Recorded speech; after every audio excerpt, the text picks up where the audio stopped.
kesempatan kali ini saya dan rekan saya Bu Marina akan melakukan diseminasi modul 1.4 budaya positif.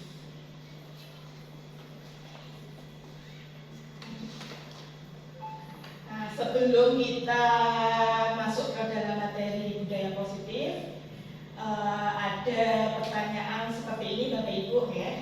Yang pertama, pemberian hukuman dapat mendisiplinkan siswa. Setuju atau tidak Bapak Ibu? Ya. Bagaimana? Yang pertama, pemberian hukuman itu dapat mendisiplinkan siswa atau tidak? Menurut pendapat Bapak Ibu guru? Tidak. Tidak. Oh, yeah. Yang kedua, pemberian hadiah meningkatkan prestasi siswa. Apakah itu sering terjadi pada anak didik kita? Iya, kan memberikan hadiah. Sering terjadi ya, secara langsung akan meningkatkan prestasinya. Yang ketiga, guru harus mampu memberikan solusi untuk setiap siswa yang bermasalah. Iya. Yang keempat, guru berperan sebagai teman bagi siswa. Iya. Ya, Sangat nyaman dalam belajar. Ya, lanjut Mbak. Dari beberapa pertanyaan tadi, bahwa sebagai pendidik, Anda diibaratkan sebagai seorang petani yang memiliki peranan penting untuk menjadikan tanaman tumbuh subur.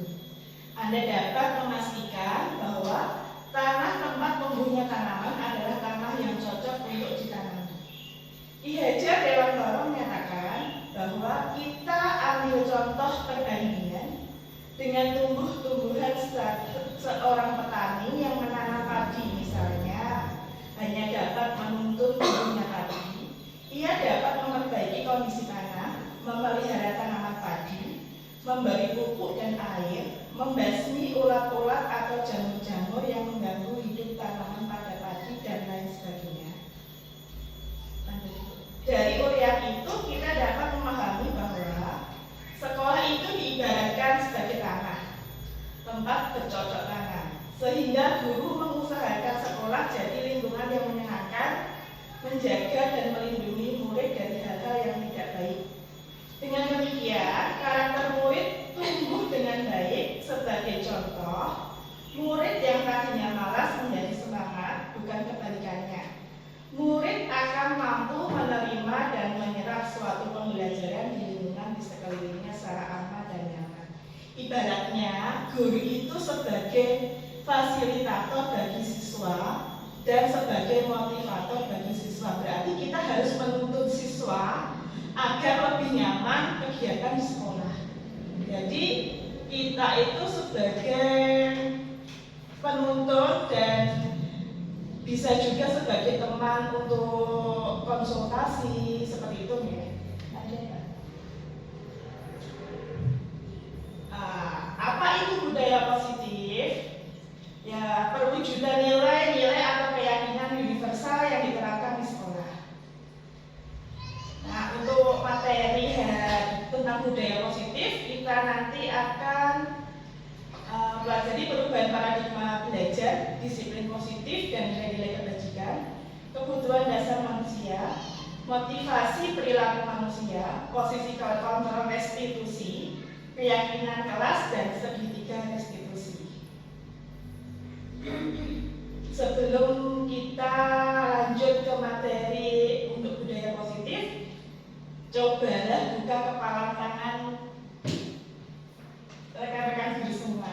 Ada yang A dan yang B. Cobalah bukan sobek kertas tapi taruh barang berharga dalam kepala Anda. Letakkan di salah satu tangan dan genggam. Buatlah kepala Anda itu kuat. Nah, salah satu teman Anda seolah-olah akan membuka kepala Anda. Bagaimana Anda mempertahankan apa yang sangat berharga pada diri Anda.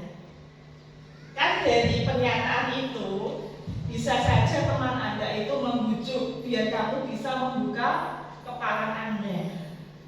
Bisa juga dirayu, bisa juga disuap. Apa saja agar dapat membuka kepalan tangan Anda.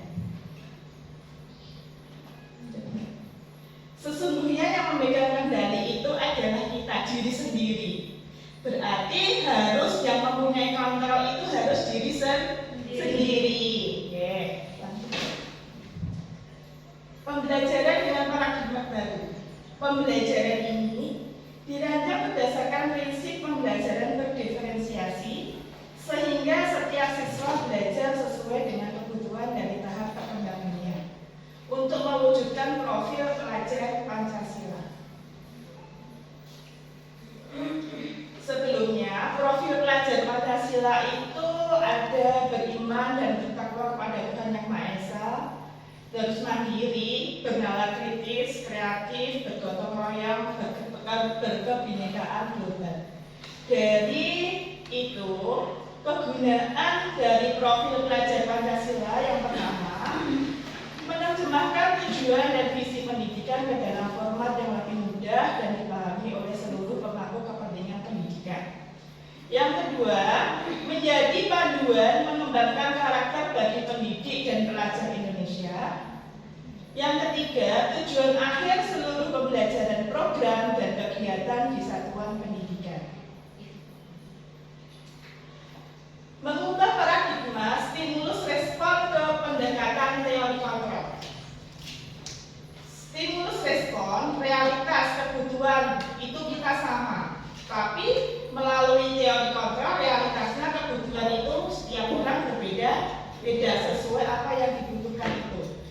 Yang kedua, semua orang melihat hal yang sama, tapi dalam teori kontrol, setiap orang memiliki gambaran yang berbeda. Yang ketiga, kita mencoba mengubah orang agar berpandangan sama dengan kita, tetapi dalam teori kontrol, kita berusaha memahami pandangan orang lain tentang dunia. Yang keempat, perilaku buruk dilihat dari sebagai suatu kesalahan, tetapi dalam teori kontrol semua perilaku memiliki tujuan masing-masing. Nah, dalam stimulus respon, orang lain bisa mengontrol kita misalnya sendiri, tetapi dalam teori kontrol hanya diri sendiri yang bisa mengontrol diri kita. Disiplin positif. Disiplin itu berasal dari kata disiplina, yang artinya belajar. Disiplin mengacu pada disiplin diri yang bertanggung jawab terhadap apa yang dilakukannya, berdasarkan nilai-nilai yang diyakini. Disiplin positif merupakan salah satu cara penerapan disiplin yang bertujuan untuk menumbuhkan kesadaran serta memberdayakan anak untuk melakukan sesuatu tanpa sogokan, ancaman maupun hukuman. Disiplin positif sebagai pendidik, tujuan kita adalah menciptakan peserta didik yang memiliki disiplin diri, sehingga mereka berperilaku mengacu kepada nilai-nilai kebajikan, nilai universal, dan memiliki motivasi intrinsik dalam perubahan perilaku ke arah yang lebih baik. Dari disiplin positif itu kita dapat mengambil manfaatnya. Yang pertama, membuat siswa menjadi mempunyai integritas. Yang kedua, siswa dapat berlatih untuk bertanggung jawab. Yang ketiga, siswa dapat memecahkan masalah. Dan selanjutnya, siswa mempunyai pola hidup teratur. Siswa dapat mengelola waktu dengan baik. Berarti dalam manfaat disiplin ini sangat bermanfaat sekali nih Bapak Ibu untuk kemajuan siswa. Dari dapat bertanggung jawab, berarti kalau kita memberitakan tugas, memberikan PR, dia harus mengerjakan kan sesuai keinginannya sendiri agar dia bersikap tanggung jawab dan juga disiplin. Nilai-nilai kebajikan universal, yaitu nilai-nilai yang disepakati bersama lepas dari suku bangsa, agama, bahasa maupun latar belakangnya. Ada menurut Ibu Primarius Program sosial ada toleransi, rasa hormat, integritas, mandiri, menghargai, antusias, empati, keingintahuan, kreativitas, kerjasama, percaya diri, dan komitmen. Ada pula 9 pilar karakter Indonesia Heritage Foundation. Cinta Tuhan dan segenap ciptaannya, kemandirian, tanggung jawab, kejujuran, diplomatis, hormat dan santun, dermawan, suka menolong, percaya diri, kreatif, pekerja keras, kepemimpinan, keadilan, baik dan rendah hati, toleransi, kedamaian dan kesatuan. Dari nilai-nilai yang tadi dapat dirumuskan seperti ini. Ada nilai peduli, rajin, integritas, rasa hormat, ada komitmen, kreatif, sesuai dengan nilai-nilai yang ada dalam diri kita.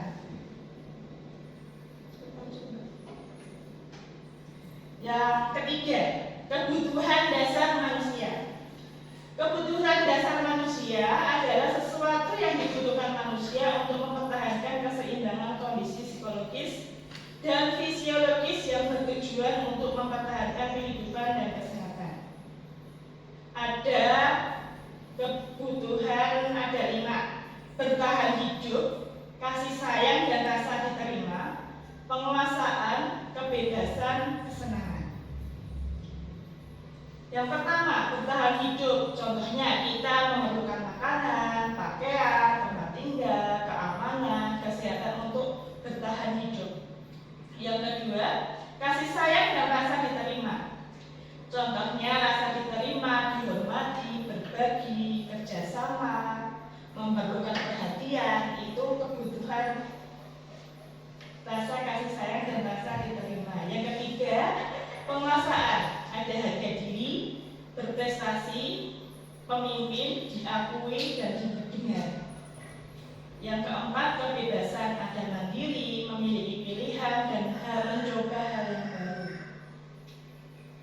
Kelima, kesenangan.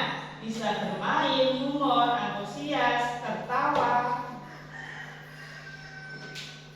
Contohnya, aku hebat kan, bisa bikin ibu guru kejar aku. Aku bosan belajar, mewarnai terus dalam kelas. Itu salah satu dari contoh dari kebutuhan. Nah, yang pertama, Bimo seorang anak TKP selalu berlari keluar kelas menuju jalan raya. Di depan sekolahnya yang ramai dengan kendaraan. Tingkahnya membuat guru Bu Ani bingung dan seringkali lari mengejarnya. Ada beberapa kemungkinan jawaban yang diberikan Bimo. Identifikasi kebutuhan yang dipenuhi Bimo. Menurut Bapak Ibu, dari pernyataan aku senang main kejar-kejaran dengan ibu guru, itu termasuk kebutuhan yang mana? Kebebasan. Dia suka yang kejar-kejaran dengan ibu guru, berarti ingin bebas, ya. Yang kedua, Kesenangan.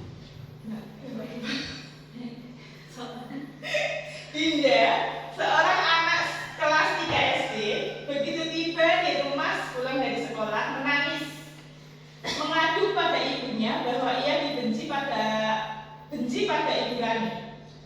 Menurut Anda, kebutuhan apa yang berusaha dipenuhi oleh Dinda jika jawabannya seperti ini?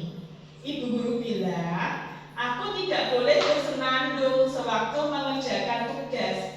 Katanya kelas harus tenang, tidak ada suara, kan nggak seru jadinya. Termasuk kebutuhan apa? Kesenangan. Kan dia suka senandung, suka menyanyi.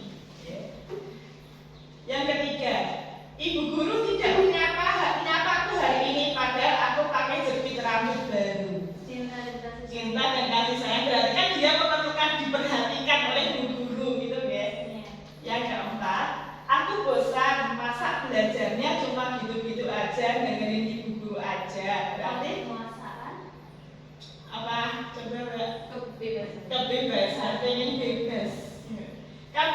belajar itu nggak harus baca terus kan, pengennya belajar di luar kelas bisa, belajar di perpustakaan seperti itu nggih.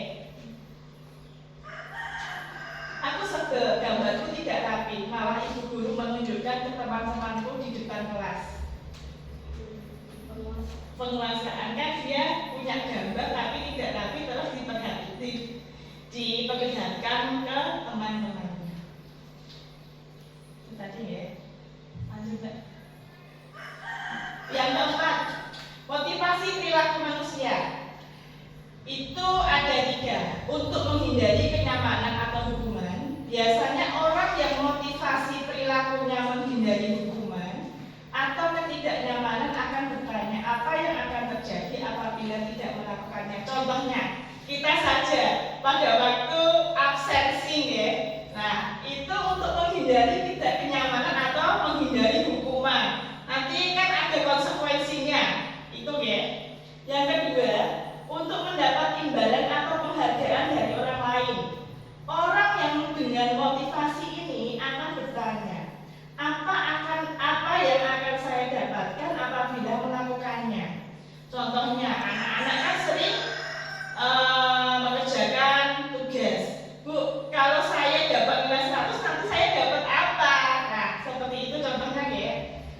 Yang ketiga, untuk menjadi orang yang mereka inginkan dan menghargai diri sendiri dengan nilai-nilai yang mereka percaya.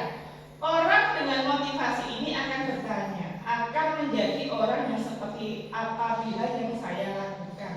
Oke. Biasanya yang sering kita temui di kelas, mungkin di sekolah ini, anak-anak seringnya pasti yang nomor 2. Seringnya, itu ya.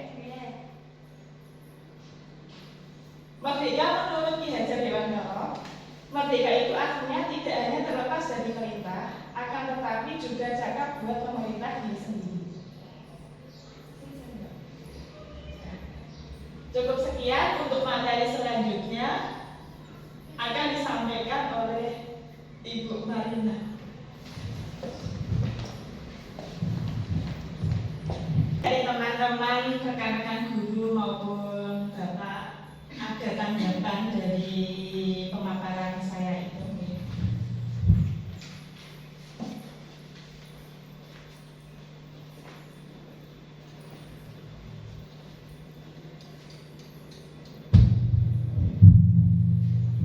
Ya, terima kasih. Assalamualaikum warahmatullahi wabarakatuh. Waalaikumsalam warahmatullahi wabarakatuh. Bapak Ibu yang saya hormati, terkhusus Ibu Hesti Wahyuningsih selaku CGP yang telah melaksanakan diseminasi tadi yang saya banggakan. Langsung saja Bapak Ibu, saya selaku kepala sekolah SD Negeri 2 Brewor akan sedikit memberikan tanggapan dari apa yang telah disampaikan oleh calon guru penggerak di dalam diseminasinya, yaitu di modul 1.4 tentang budaya positif. Bapak Ibu, kalau kita perhatikan ini sebuah paradigma yang baru. Bisa dan terima kasih pada calon guru penggerak yang telah melakukan diseminasi terhadap guru-guru, rekan-rekan, teman sejabat di SD Negeri 2 Brewor. Kalau kita perhatikan dari awal sampai akhir tadi, ini sebuah paradigma baru, pandangan baru tentang kegiatan pembelajaran atau pendidikan. Kalau kita simak yang pertama tadi, ini terkait dengan ada pertanyaan tematik tadi, apakah hukuman bisa mendisiplinkan siswa? Apakah dia bisa meningkatkan prestasi? Apakah solusi harus dari guru dan sebagainya? Ternyata harus kita balik. Yang selama ini ada itu hukuman dari guru. Berapa anak yang telah kita hukum? Apakah akan membuat anak menjadi baik? Ternyata tidak. Karena tadi sebenarnya disimulasikan pegangan tangan tadi. Jadi tadi saya sudah saya akan angkat tangan, dia diulangi enggak, terus maka tidak pernah membuka, karena sebenarnya kendali itu dari diri, tidak bisa kita dikendalikan oleh orang lain. Dan walaupun diraih dengan sekuat apapun, kalau diri kita tidak terkendali sendiri, tidak ada memotivasi diri sendiri, maka percuma, tidak ada. Termasuk juga hukuman. Anak kita hukum seperti apapun, kalau diri anak itu tidak kita motivasi, tidak ada kesadaran dari dalam, maka tidak akan membuat anak itu cerdas. Diberi hadiah berapapun, kalau anak itu tidak termotivasi, tidak belajar pun juga tidak akan meningkat prestasinya. Termasuk solusi, kalau setiap ada permasalahan di anak, solusi selalu dari guru, maka anak akan mengulang permasalahan terus, dia akan mengandalkan guru terus. Maka bagaimana anak bisa menemukan solusinya sendiri? Gitu ya, anak SD belajar bermasalah, terus solusinya coba nanti guru hanya menggali, motivasi dengan pertanyaan-pertanyaan pemantik yang ada di dalam diri anak tersebut. Maka solusi sebisa mungkin berasal dari anak tersebut, maka akan timbul kesadaran dari anak. Jadi tidak selalu solusi berasal dari guru. Ini yang tadi pertama disampaikan ini sangat baik. Walaupun Bapak Ibu yang lain belum CGP, saya harapkan bisa dari diseminasi ini sedikit-sedikit bisa mengikuti pendidikan yang saat ini baru ditempuh oleh CGP, yaitu Bu Hesti Wahyuningsih dan Bu Marina. Untuk selanjutnya tadi 5 kebutuhan hidup ya, 5 kebutuhan hidup itu juga sangat bagus dan juga harus dipahami oleh guru. Walaupun tidak plek tadi, mungkin bisa saya sampaikan. Yang pertama, kebutuhan hidup tadi, makan dan sebagainya. Maka kita perhatikan anak-anak kita, jangan sampai anak mungkin sudah ikut baik, nggak sarapan dan sebagainya, nggak sang dan sebagainya, pas sekolah itu seneni tambah sakit. Jadi guru harus memahami anak seperti apa. Anak bermain band, tadi cilik kelas 1 itu layon, karena tadi ada kesenangan, ada kebebasan. Dulu kita karena penguasaan, kemenangan itu biasa. Kan biasa tak cilik menang dulu, sekolah dulu biasa seperti penguasaan. Nah, sebab anak tidak jangan cilik di sekelas ini dulu menang dulu. Aku negara kaya menang kaya, aku negara pihak menang aku. Ini nggak ngerti, saya kira ngerti. Sekelas CGP juga saat itu tidak ngerti, dulu menangin diri nggak tahu. Tapi kalau anak kecil dulu tahu, karena tadi ada penguasaan, karena masih anak-anak. Maka dari 5 kebutuhan pokok hidup tadi khususnya untuk anak memang harus sangat dikuasai oleh guru, sehingga dalam waktu selanjutnya nanti guru bisa menyikapi anak tersebut akan dibawa kemana, atau guru dalam menindaklanjuti anak itu seperti apa, biar nanti sesuai dengan judulnya ini tadi, ada budaya positif tadi, ada nilai-nilai kebajikan dan sebagainya tadi. Mungkin itu dulu Mbak Hesti, Mbak Marina dan Bapak Ibu dalam kami menanggapi apa yang disampaikan oleh Mbak Hesti tadi. Untuk selanjutnya Mbak Hesti dan Mbak Marina sangat calon penggerak, terus bersemangat dalam mengikuti program-program guru penggerak, dan selalu komunikasi kolaborasi dengan rekan sejawat, ditularkan ilmu-ilmunya agar bisa bermanfaat bagi kita semua. Sementara cukup dulu, kurang lebihnya saya mohon maaf. Akhir kalam, wassalamualaikum warahmatullahi wabarakatuh. Waalaikumsalam warahmatullahi wabarakatuh. Ini tanggapan dari Bapak Kepala SD 2 Klewo. Untuk materi selanjutnya akan disampaikan oleh Ibu Marina.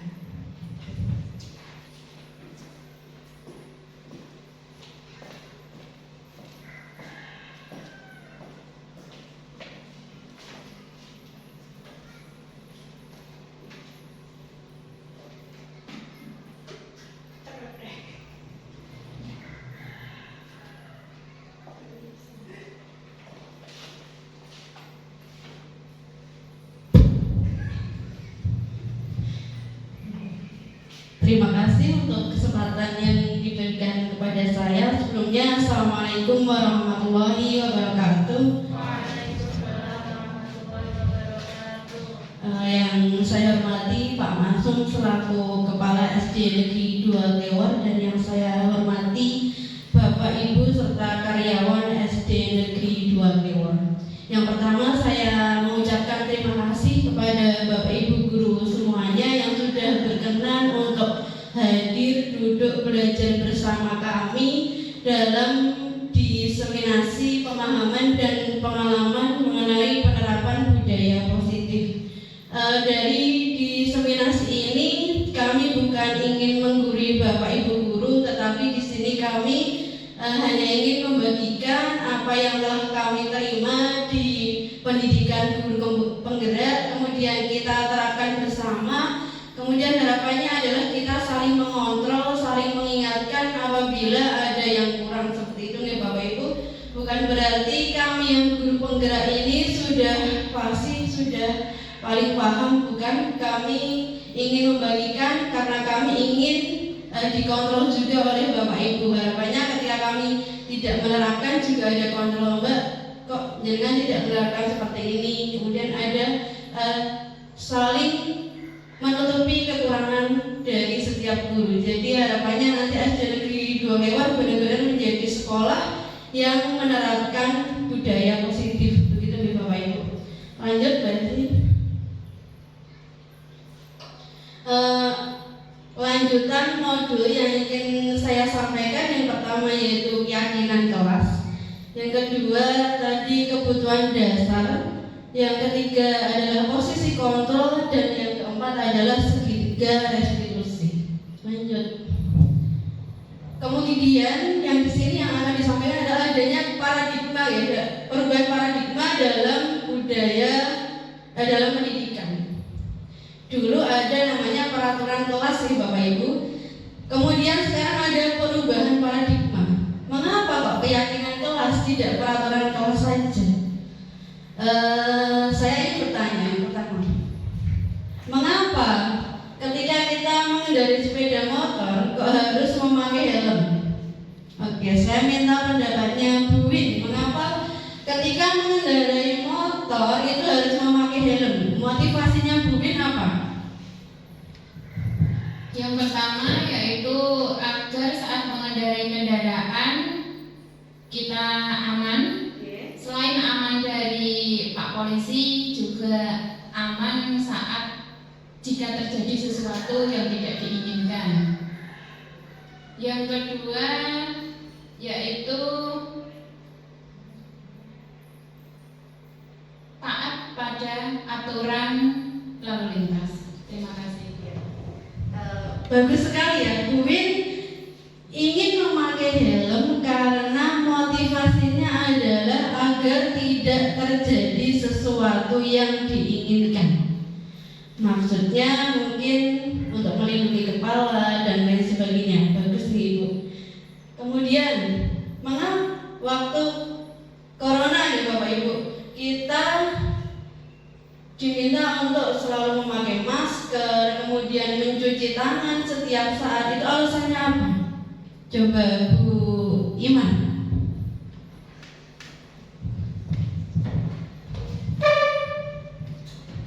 Baik, alasan saya ketika kita memakai masker dan mencuci tangan itu untuk menghindari dari kuman dan bakteri yang ada di sekitar tubuh kita. Jadi kita harus menjaga kesehatan untuk diri kita sendiri.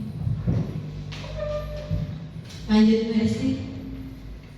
Bagus, jawabannya adalah supaya bebas dari kuman, kemudian melindungi diri sendiri tadi ya, helmnya ya. Itu yang namanya keyakinan Bapak Ibu. Jadi itu dilaksanakan karena kita menghargai diri sendiri untuk melaksanakan nilai-nilai kebajikan. Dan yang namanya keyakinan itu tumbuhnya dari dalam diri sendiri, bukan dari orang lain. Kalau peraturan itu kan sebuah paksaan yang itu munculnya dari orang lain ya, faktor eksternal ya. Tapi kalau keyakinan itu adalah tumbuh dari dalam diri sendiri. Jadi maksud dari keyakinan itu seperti itu. Kemudian mari kita rubah bersama-sama peraturan itu menjadi sebuah keyakinan. Adapun proses membuat keyakinan kelas Bapak Ibu. Keyakinan itu bersifat lebih abstrak, universal. Kalau peraturan itu kan biasanya lebih rinci, hanya dilarang mencontek seperti itu ya.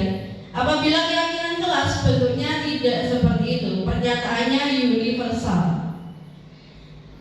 Misalnya integritas, nyontek itu berhubungan dengan integritas, menjaga integritas.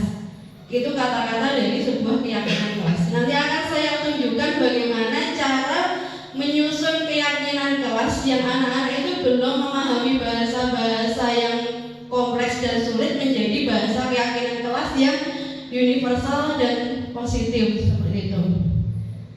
Keyakinan kelas itu singkat, tidak terlalu banyak, tetapi maknanya luas, mencakup semuanya. Kemudian keyakinan itu dipahami oleh semua warga kelas. Dulu kalau peraturan kelas itu kan bisa 1 sampai 20 ya. Nah, keyakinan kelas itu singkat, mudah diingat dan menempel dalam diri anak. Kemudian keyakinan kelas itu diterapkan oleh semua warga kelas maupun sekolah. Nah, perbedaan keyakinan dengan peraturan kelas. Keyakinan kelas ini hendaknya semua warga kelas atau semua warga sekolah itu diajak untuk berkontribusi melalui kegiatan apa? Namanya kegiatan curah pendapat. Jadi semua siswa, semua warga sekolah, baik itu siswa, guru maupun tenaga kependidikan mempunyai peran di dalamnya untuk berkontribusi mencurahkan keyakinan yang akan dijalankan bersama-sama. Kemudian yang namanya keyakinan itu kan pasti perlu direfleksi dan dievaluasi ya. Harus selalu ditinjau ulang secara berkala. Next. Ini adalah contoh pelaksanaan pembuatan keyakinan kelas di kelas 5. Yang pertama yaitu guru memberikan penjelasan. Ini tulisannya tidak terlihat ya Bapak Ibu. Jadi sebelumnya ini di sini saya menuliskan hal apa saja yang boleh dilakukan di kelas dan apa saja yang tidak boleh dilakukan di kelas. Anak-anak semua berpendapat menuliskan di dalam sticky note apa saja toh yang boleh dilakukan di kelas itu dan apa saja yang tidak boleh dilakukan. Dan perlu diingat Bapak Ibu, dalam pembuatan keyakinan tidak boleh ada intervensi dari siapapun. Mengingat tadi ya, genggaman tadi ya, yang bisa mengontrol diri kita adalah diri kita sendiri. Jadi dalam membuat curah pendapat ini tidak boleh ada intervensi dari siapapun, terutama guru juga tidak boleh. Kemudian tertuang di situ ada hal-hal yang boleh dilakukan dan tidak boleh dilakukan. Tidak bisa terlihat nih karena fotonya kecil. Tadi dihasilkan peserta didik itu menuliskan tidak boleh bullying.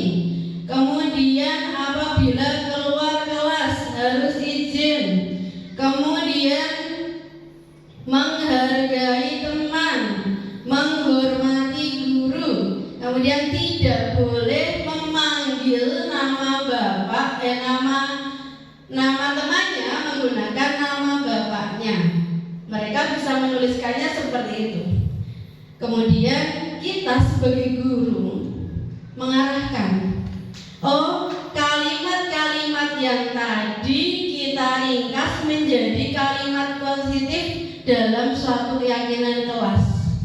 Tadi contohnya adalah tidak boleh melakukan pembulian, menghormati orang lain. Kemudian tadi juga ada meminjam barang temannya harus izin. Jadi di keyakinan kelas disebutkan menghormati orang lain dan barang yang dimiliki. Next Ibu, ini adalah keyakinan kelas yang kami hasilkan. Jadi dari boleh dan tidak boleh tadi dibuat kalimat positif yang lebih simpel. Ini bukan berarti saya mengintervensi ya, tapi merubah kata anak-anak yang panjang tadi menjadi kalimat yang lebih simpel dan lebih positif seperti itu. Jadi dihasilkan beberapa keyakinan kelas, di antara Di situ bisa mencakup disiplin mengumpulkan tugas, kemudian disiplin mengerjakan tugas, kemudian ada berkomitmen terhadap tugas, salah satunya juga menjalankan piket nih Bapak Ibu. Kemudian yang kedua ada datang tepat waktu. Yang ketiga selalu bersikap positif, mencakup dari berkata sopan, kemudian bicara dengan guru menggunakan bahasa yang halus dan santun. Selanjutnya ada menghormati orang lain serta barang miliknya. Contohnya tadi yaitu meminjam barang temannya harus izin, kemudian tidak memanggil nama temannya, menggunakan nama bapaknya. Kemudian perlu merasa aman, terhindar dari kekerasan, kemudian perundungan dan lain sebagainya. Senantiasa membantu apabila ada temannya yang kesusahan, kemudian ada belajar dengan nyaman. Selanjutnya Ibu. Tadi sudah disampaikan oleh Bu Esti, kebutuhan dasar manusia ada 5.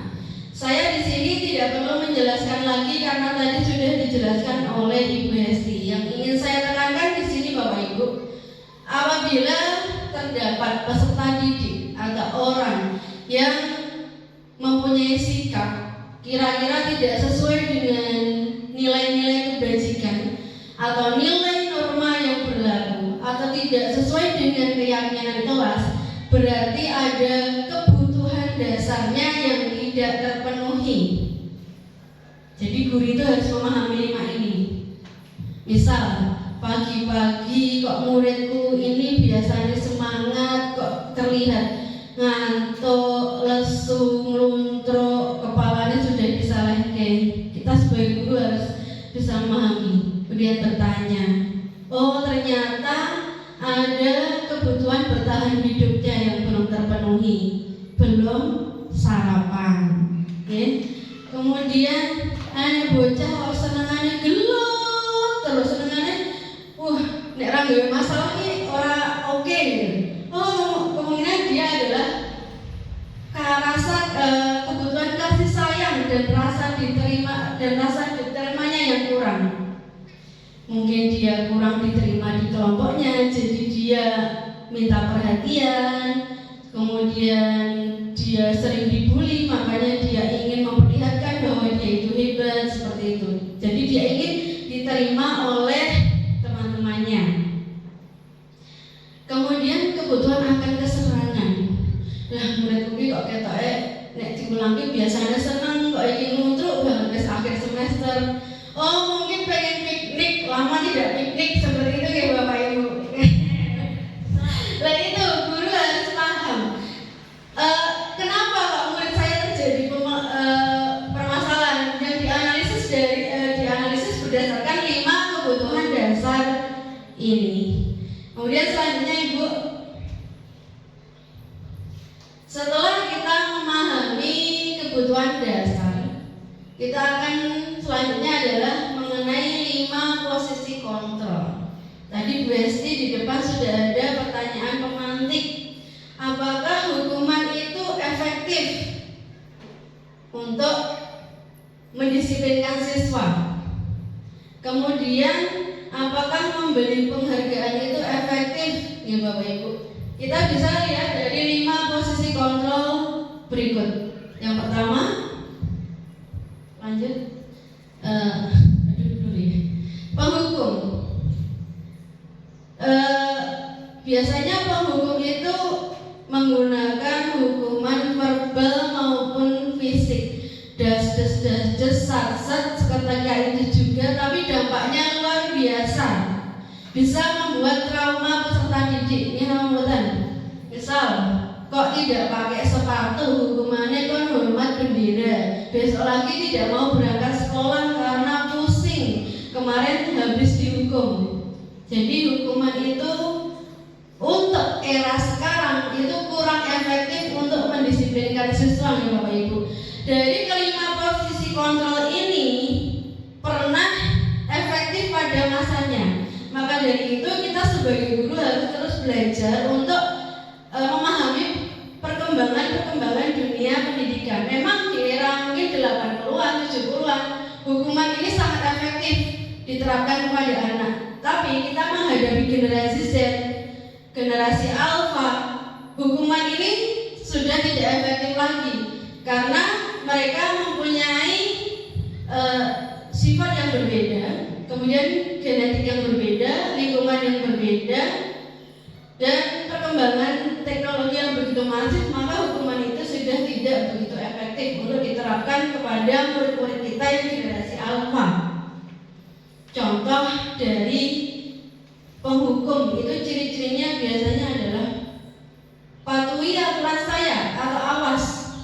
Saya sendiri juga masih sering melakukan seperti itu ya, seketika gitu, refleks. Kemudian yang kedua, ada pembuat rasa bersalah.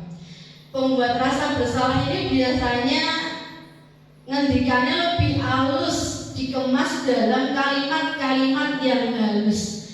Tetapi hati-hati, itu bisa menimbulkan rasa bersalah yang berkepanjangan sehingga dampaknya adalah siswa itu aku mengecewakan bu guru ya, aku tidak bisa membahagiakan bu guru ya, seperti itu. Contoh dari kalimatnya adalah, ibu sangat kecewa sekali dengan kamu. Kemudian, sudah berapa kali bapak harus memberitahu kamu ya? Bagaimana coba kalau misalnya sampai orang tua kamu itu berbuat begini? Memang kalimatnya lebih halus ya, tapi dampaknya terhadap peserta didik juga luar biasa.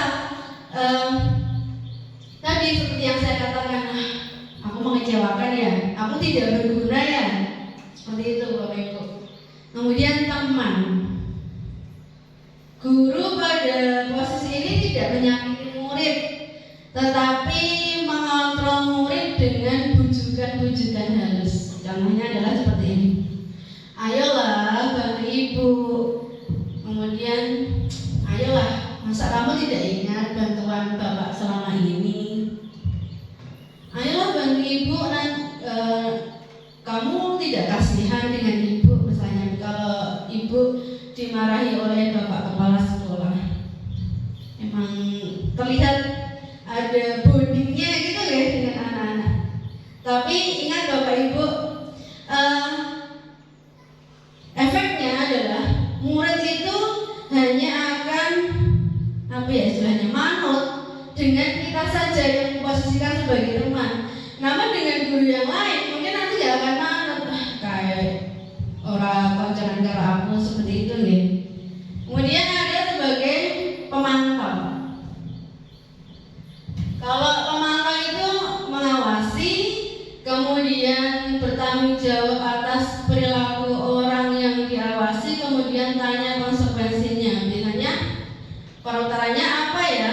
Apa yang telah kamu lakukan ya? Sanksi atau konsekuensinya apa ya? Jadi itu tidak 100% bisa memecahkan masalah. Nah, posisi yang saat ini paling efektif untuk mendisiplinkan peserta didik adalah sebagai manajer. Saya katakan seperti ini. Sementara kenapa Bapak Ibu, zaman berkembang, mungkin nanti ada penelitian baru yang menambah posisi kontrol berikutnya ya. Untuk saat ini posisi manajer adalah posisi yang efektif.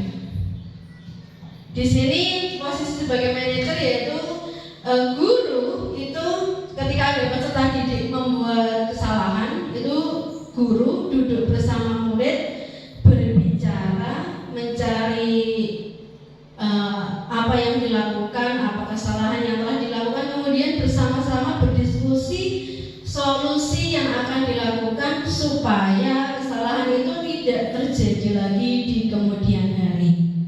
Contohnya, benar Bu, apa yang kita yakini, kemudian jika kamu meyakininya, apakah kamu bersedia memperbaikinya? Lah, posisi manajer ini, lanjut Bu. Posisi manajer ini untuk menyelesaikan masalahnya yaitu menggunakan proses segitiga restitusi Bapak Ibu. Restitusi itu apa ya? Asing ya. Kalau hukuman, konsekuensi itu kita sebelumnya sudah sering mendengar. Tapi kok restitusi Jadi restitusi itu adalah proses di mana kita menciptakan siswa itu di sekolah untuk memperbaiki kesalahan mereka. Jadi ketika mereka itu melakukan kesalahan, kita ajak untuk berproses memperbaiki kesalahan yang dia perbuat, sehingga ketika dia kembali kepada teman-temannya, dia itu akan kembali menjadi pribadi yang lebih kuat, bukan kembali menjadi pribadi yang masih bersalah tadi. Tapi kita mengarahkan dia menjadi pribadi yang lebih kuat, bahwa dia sudah mencari solusi dari permasalahannya, mau mengakui kesalahannya, dan bisa menyampaikannya kepada teman-temannya. Posisi manajer menyelesaikannya dengan cara restitusi. Restitusi ini tahapannya ada 3, Bapak Ibu. Ada menstabilkan identitas, ada validasi tindakan yang salah, dan menanyakan keyakinan. Jadi apabila kita sebagai manajer, ada 3 tahap itu yang kita gunakan untuk menghadapi peserta didik yang mengalami permasalahan. Lanjut Ibu. Pertama itu menstabilkan identitas. Ini tujuannya adalah mengubah identitas anak dari orang yang gagal karena melakukan kesalahan menjadi orang yang sukses. Kita awali dengan seperti ini. Misalnya ada peserta didik yang membuat kesalahan, itu caranya adalah tidak diingatkan di depan teman-temannya langsung, karena itu namanya perundungan, ya. Jadi apabila kita ada peserta didik yang melakukan kesalahan, itu dipanggil di ruangan tersendiri yang hanya ada kita dengan peserta didik. Di situ kita bicara bersama. Pertanyaan pertama ditanyakan, tadi kamu melakukan apa? Kemudian pasti peserta didik akan bercerita apa yang telah dilakukan. Setelah peserta didik menceritakan apa yang telah dilakukan, kita sebagai guru itu melakukan penguatan. Tujuannya apa? Mengubah identitas dari gagal menjadi orang yang sukses tadi. Salah itu tidak apa-apa. Tidak ada manusia yang sempurna. Semua orang pasti pernah melakukan kesalahan. Bapak Ibu tidak tertarik mencari siapa yang salah, tapi Bapak Ibu ingin mencari solusi dari permasalahan ini. Kemudian kamu berhak merasa seperti itu. Ibu tahu perasaanmu. Pasti kamu ingin membela diri dan lain sebagainya, ya. Bukan kamu itu salah seperti itu, bukan, ya. Jadi kalimatnya adalah seperti ini yang pertama. Yang kedua, prosesnya adalah validasi tindakan yang salah. Bertujuan untuk membantu murid mengenali kebutuhan dasar apa yang ingin dipenuhinya. Seperti yang saya katakan di depan, bahwa ketika murid melakukan kesalahan pasti ada salah satu dari kebutuhan dasar itu yang tidak terpenuhi. Jadi di validasi tindakan yang salah ini kita berusaha mengeksplor kira-kira kebutuhan dasar apa yang ingin dia penuhi, sehingga dia melakukan sebuah perilaku yang tidak sesuai dengan nilai-nilai kebajikan. Guru biasanya berkata, padahal kamu bisa melakukan yang lebih buruk dari ini, ya. Ibu tahu kamu pasti memiliki alasan mengapa kamu melakukan hal tersebut. Coba ceritakan. Misalnya, saya tadi keluar kelas, saya tadi bertengkar dengan Doni karena Doni tidak izin kepada saya saat meminjam tiket saya. Jadi kan dia ingin dihargai, ya. Jadi ada satu kebutuhan dasar yang tidak terpenuhi. Yang ketiga ada, kamu patut bangga pada dirimu sendiri karena kamu telah melindungi sesuatu yang penting buatmu. Yang keempat, kamu boleh mempertahankan sikap itu, tapi kamu harus menambahkan sikap yang baru. Kemudian kita Yang ketiga, menanyakan keyakinan. Hal ini bertujuan agar anak itu melihat kesalahannya dihubungkan dengan norma sosial dan nilai-nilai yang mendasari manusia berinteraksi dengan orang lain. Jadi kita berusaha, biasanya guru bertanya seperti ini, apa yang kita percaya sebagai kelas atau keluarga, atau guru bisa menanyakan seperti ini, kamu masih ingat kan keyakinan di kelas kita itu apa? Masih ingat, Bu. Kemudian tadi yang kamu lakukan itu tidak sesuai dengan keyakinan kelas yang mana, misalnya menghormati dan menghargai orang lain. Kemudian apa yang kamu lakukan jika itu melanggar kebutuhan temanmu, temanmu tidak kamu hormati. Kemudian apa yang akan kamu lakukan? Saya akan meminta maaf, kemudian saya akan menyampaikan kepada teman-teman saya untuk mengingatkan kembali keyakinan kelas kita untuk dijalankan bersama-sama, seperti itu.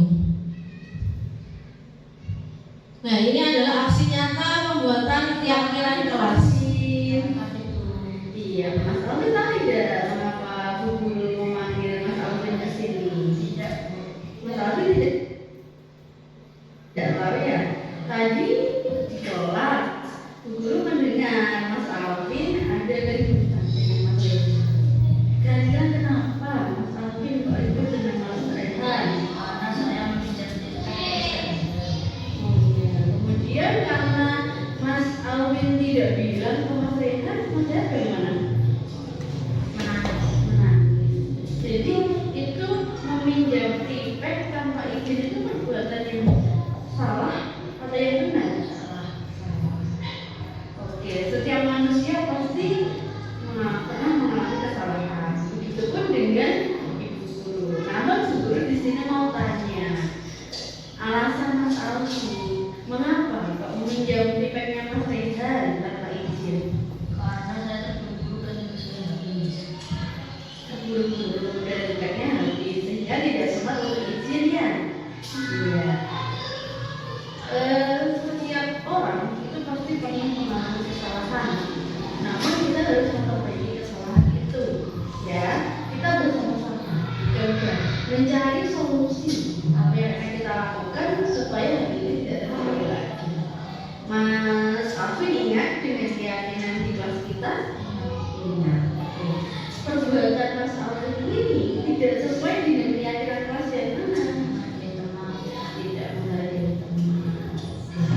Tidak menghargai teman. Kemudian apa yang akan dilakukan Mas Alvin setelah ini nanti supaya kesalahan tadi tidak terjadi lagi? Iya, kembali ke kelas dan minta maaf ya. Kemudian selain itu apa lagi? Mengembalikan tipeknya. Kemudian akan diulang lagi atau tidak? Tidak. Oke, terima kasih Mas Alvin sudah bersama Ibu mencari solusi. Kemudian semoga setelah ke kelas nanti Mas Rehan sudah tidak sakit hati lagi. Kemudian kesalahan ini tidak terjadi lagi dan aku yakin Mas Alvin dan Mas Rehan adalah anak-anak yang baik, yang berbudi vokal luhur dan bisa menghargai temannya. Terima kasih untuk waktunya. Silakan kembali ke Mas Alvin. Ya, itu tadi Bapak Ibu contoh dari penerapan segitiga restitusi dalam penyelesaian masalah. Itu saja yang dapat saya sampaikan. Harapan saya di sini adalah bukan di sini saya menggurui, tapi saya mengajak Bapak Ibu semoga sekolah kita bisa bergerak bersama menerapkan disiplin positif sehingga tercipta lingkungan sekolah yang nyaman berpihak pada murid sehingga mereka itu merasa suka untuk belajar di kelas. Sebelum saya tutup, ada aksi nyata dari Ibu Hesti mengenai segitiga restitusi yang beliau terapkan juga. Monggo Bu Hesti.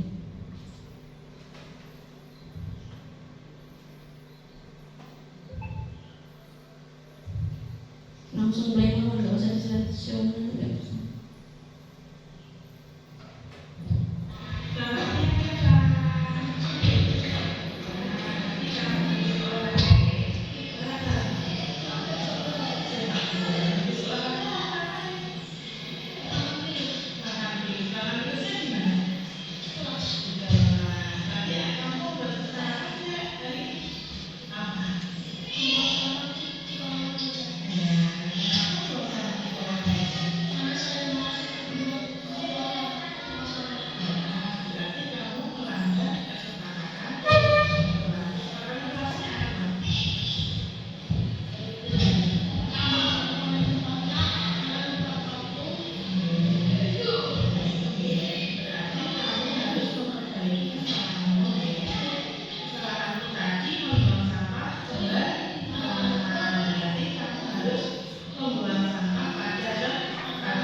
Dapat kita lihat Bapak Ibu dari dua segitiga restitusi tadi.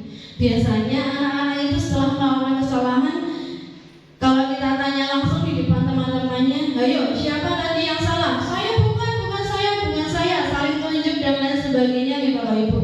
Namun dengan adanya segitiga restitusi ini tadi, anak-anak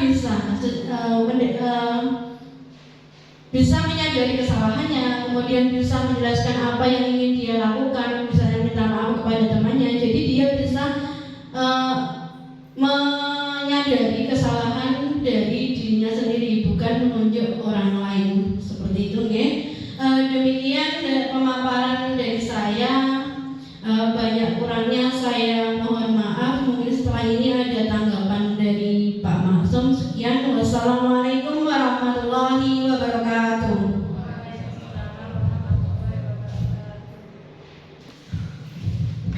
Ya, terima kasih Bapak Ibu semua yang saya hormati. Di sini saya akan lanjutkan, akan menanggapi apa yang telah disampaikan oleh calon guru penggerak, yaitu yang kedua yaitu Mbak Marina. Yang pertama, terima kasih tadi telah menyampaikan materi yang bagus sekali yang bisa langsung ditiru oleh Bapak Ibu. Walaupun Bapak Ibu guru belum guru penggerak, bisa menerapkan ini, bisa mengikuti walaupun belum guru penggerak. Harus mengikuti. Yang pertama tadi tentang praktek-prakteknya, ternyata guru penggerak sudah merealisasikan dari ilmunya, sudah diterapkan tadi tentang keyakinan kelas. Untuk guru yang lain bisa ikut mempraktekkan untuk keyakinan kelas. Boleh tak? Tidak hanya guru penggerak atau keyakinan kelas tadi. Kalau peraturan kelas itu, kalau peraturan itu istilahnya dari kita, dari pihak sekolah, dari pihak guru. Tapi kalau keyakinan itu berasal dari anak lebihnya, mungkin seperti itu. Bisa Bapak Ibu tiru dengan, kalau tidak salah tadi, dengan bahasa-bahasa atau kalimat yang positif. Misalnya tadi tidak ada kata dilarang gitu, dilarang membuang sampah sembarangan, misalnya bisa diganti dengan apa? Membuang sampah pada tempatnya. Jadi bahasanya lebih halus. Tadi datang tepat waktu, kalau bahasa negatifnya kan tidak boleh datang terlambat, tapi diganti bahasa yang lebih halus, lebih positif, yaitu datang tepat waktu. Itu bisa ditiru di kelas-kelas lain, guru kelas lain bisa membuat keyakinan kelas agar kelas lebih kondusif, lebih nyaman dan lebih menyenangkan. Dan apabila nanti ada pelanggaran tadi di segitiga restitusi, maka keyakinan kelasnya bisa ditagih gitu nih, bisa dicocokkan dengan keyakinan kelasnya. Kenapa? Dan keyakinan kelas kok dilanggar begitu. Ini sekali lagi silakan Bapak Ibu guru lain bisa meniru untuk membuat keyakinan kelas di kelasnya masing-masing. Untuk selanjutnya tadi bagus lagi ada posisi kontrol guru. Kita sebagai guru sekarang bisa mengira-ira posisi kita di mana.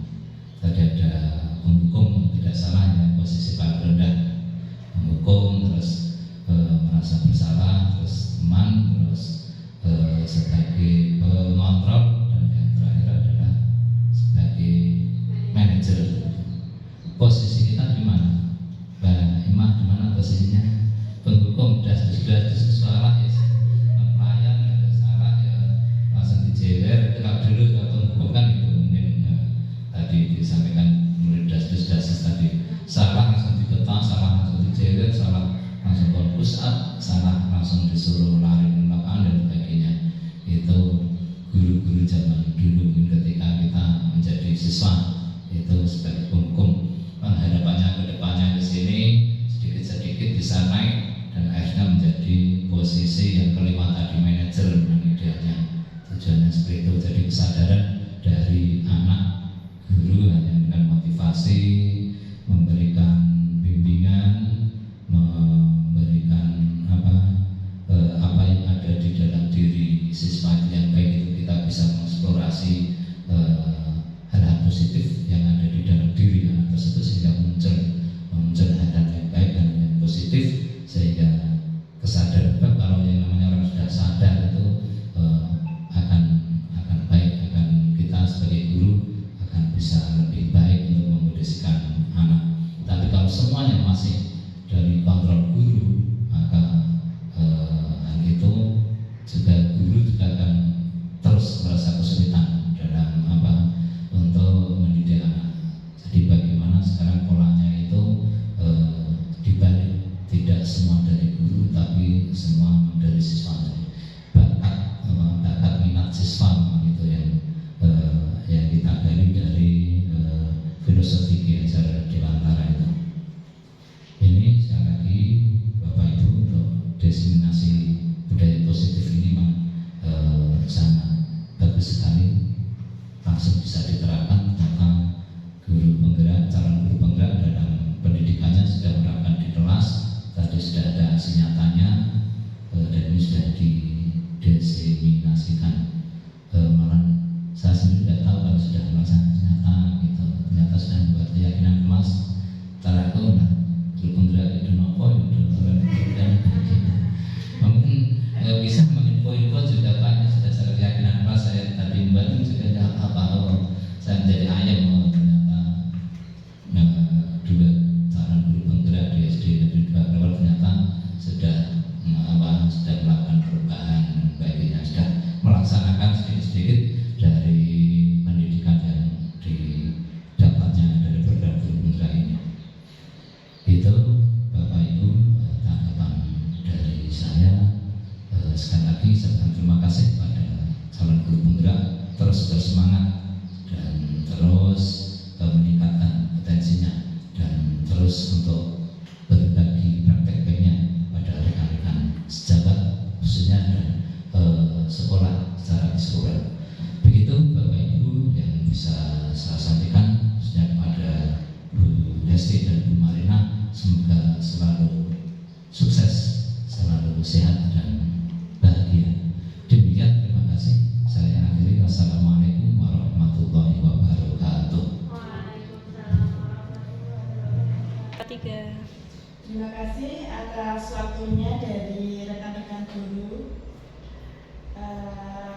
Kalau ada kurang dan dalam penyampaian diseminasi pemahaman dan penerapan budaya positif, kami mohon maaf. Saya akhiri. Wassalamualaikum warahmatullahi wabarakatuh. Waalaikumsalam warahmatullahi wabarakatuh.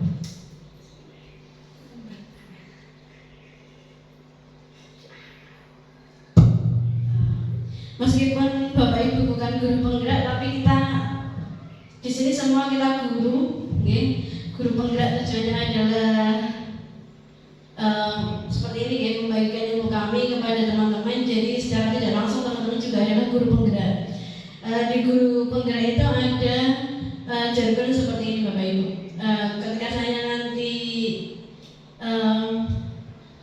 bilang guru SD Negeri 2 Kelewar tergerak, bergerak, menggerakkan, seperti itu ya. Kiri tergerak, bergerak, menggerakkan. Di sana kita mulai. Hadapnya kemana ya? Ini aja di depan sini semua Bapak Ibu sebagai penutupan bahwa kita mulai hari ini akan tergerak, bergerak dan menggerakkan peserta didik bersama-sama menuju pendidikan yang lebih berpihak pada murid sesuai dengan filosofi yang disampaikan oleh Ki Hajar Dewantara.